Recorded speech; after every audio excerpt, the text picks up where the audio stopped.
A linguística é uma disciplina e um campo do conhecimento.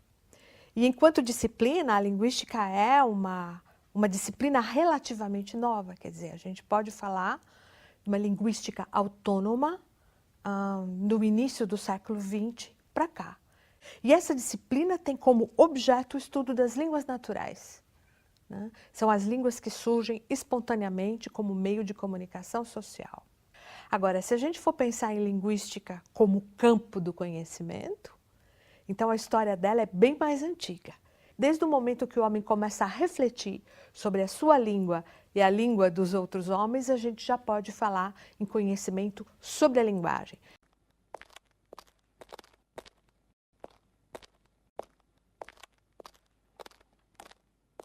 Quando a gente fala em língua, a gente deve pensar, na verdade, na manifestação concreta de uma capacidade universal humana abstrata. Quer dizer, a linguagem humana, enquanto tal, não se manifesta. Ela se manifesta através das línguas naturais. E através também de outras formas de expressão que a gente costuma chamar de linguagem. Então, é a linguagem do cinema, a linguagem do teatro, a linguagem dos quadrinhos. Maria Cristina Altman é professora titular do Departamento de Linguística da Universidade de São Paulo. Ela é coordenadora do CEDOC, o Centro de Documentação em Historiografia da Linguística.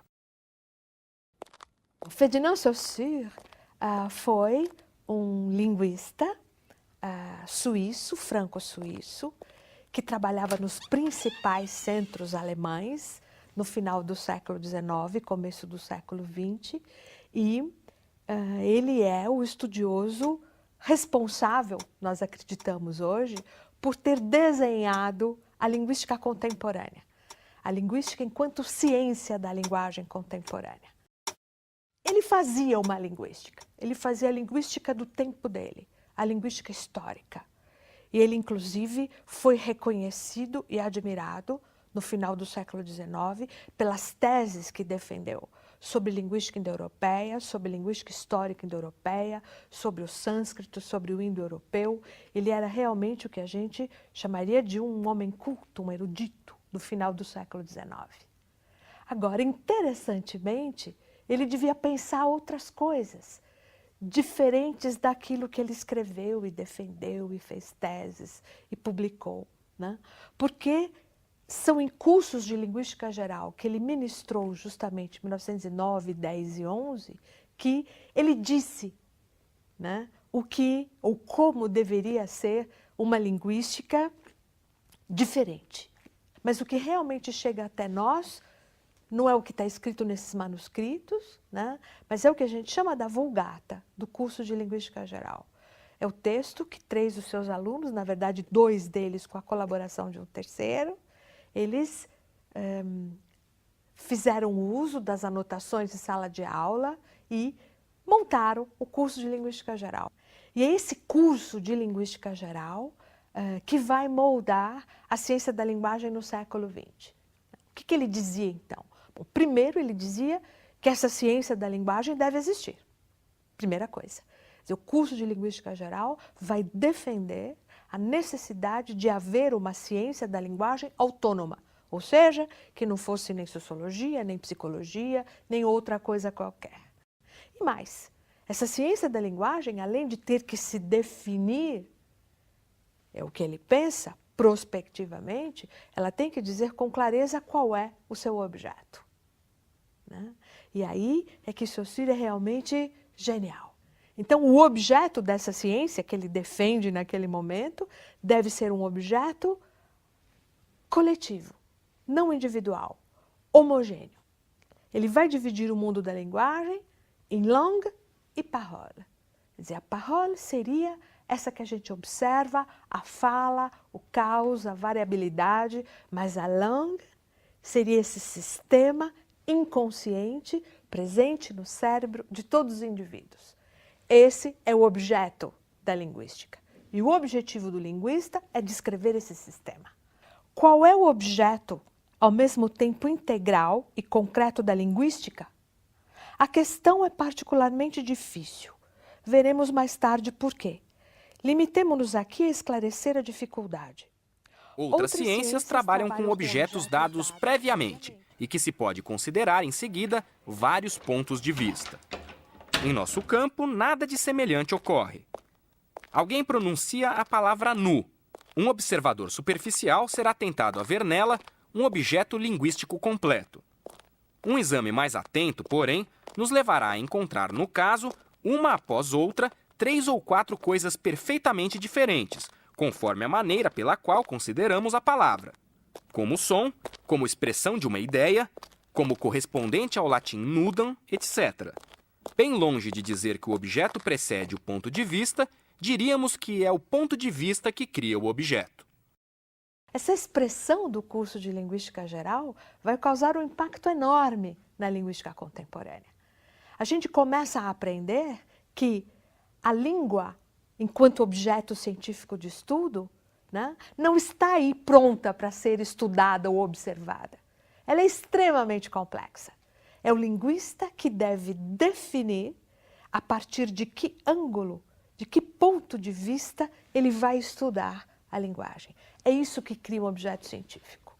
Então, a linguagem é extremamente complexa, heteróclita, como ele diz, e a gente deve, no circuito da fala, eleger aquela dimensão que é comum a todas.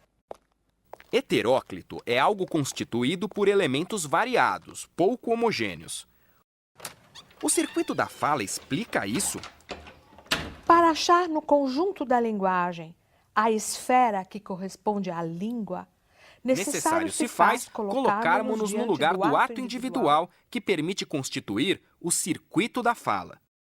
Esse ato supõe pelo menos 2 indivíduos. É o mínimo exigível para que o circuito seja completo. Suponhamos, então, 2 pessoas, A e B, que conversam. O ponto de partida do circuito se situa no cérebro de uma delas.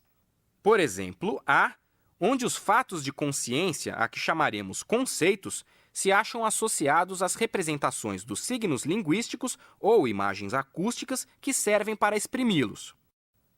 Suponhamos que um dado conceito suscite no cérebro uma imagem acústica correspondente.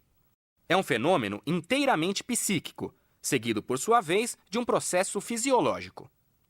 O cérebro transmite aos órgãos da fonação um impulso correlativo da imagem. Depois, ondas sonoras se propagam da boca de A até o ouvido de B, processo puramente físico. Em seguida, o circuito se prolonga numa ordem inversa, do ouvido ao cérebro, transmissão fisiológica da imagem acústica. No cérebro, a associação psíquica dessa imagem com o conceito correspondente. Se B, por sua vez, fala, esse novo ato se seguirá de seu cérebro para o de A. O signo linguístico vai unir 2 imagens mentais, e não um nome e uma coisa. Ou seja, você tem uma experiência de árvore, uma experiência de casa, uma experiência de medo, de liberdade, de democracia, qualquer uma, no seu mundo. Essa experiência é conceptualizada, segundo Saussure, no seu cérebro. E mais, associada a uma representação sonora. Não é som ainda, porque está depositada no seu cérebro, de acordo com Saussure. E na psicologia da época, essas imagens mentais se compunham sempre por associação. Associação. É por isso que ele fala de sintagma e paradigma? Os signos se organizam por associação e por cadeia, mas o linguista deve privilegiar as associações, os paradigmas. Os sintagmas ficariam mais para o lado da parola.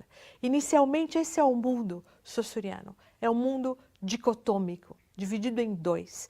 Esse mundo heteróclito da linguagem é dividido por Saussure em langue e parole. o linguista deve prestar atenção na langue, que é esse sistema psíquico, mental, depositado no cérebro dos indivíduos. Esse sistema é um sistema de signos. E signos são entidades de duas faces. A face conceptual, como eu disse, e a face de representação sonora. Ele vai chamar a primeira de significado e a segunda de significante. E esse sistema mental, ele está organizado sincronicamente no cérebro dos indivíduos, ou seja, há um sistema simultâneo de signos que se opõe à dimensão diacrônica da linguagem. Para Saussure, essa dimensão diacrônica não é sistêmica, ou seja, o indivíduo que fala, ele não tem consciência de como era a sua língua há 100 anos atrás ou 200 anos atrás.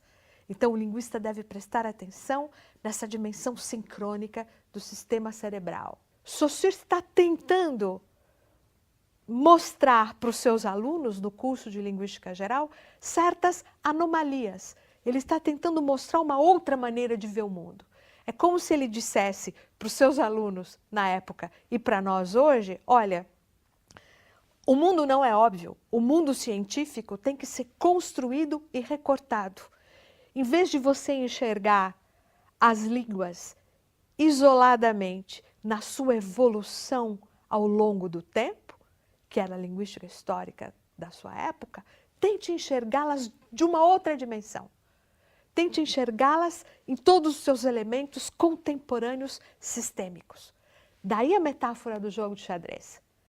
Nesse jogo, é relativamente fácil distinguir o externo do interno, ou seja, o que faz parte do jogo mesmo e o que não faz. O fato do jogo ter passado da Pérsia para a Europa é externo a ele.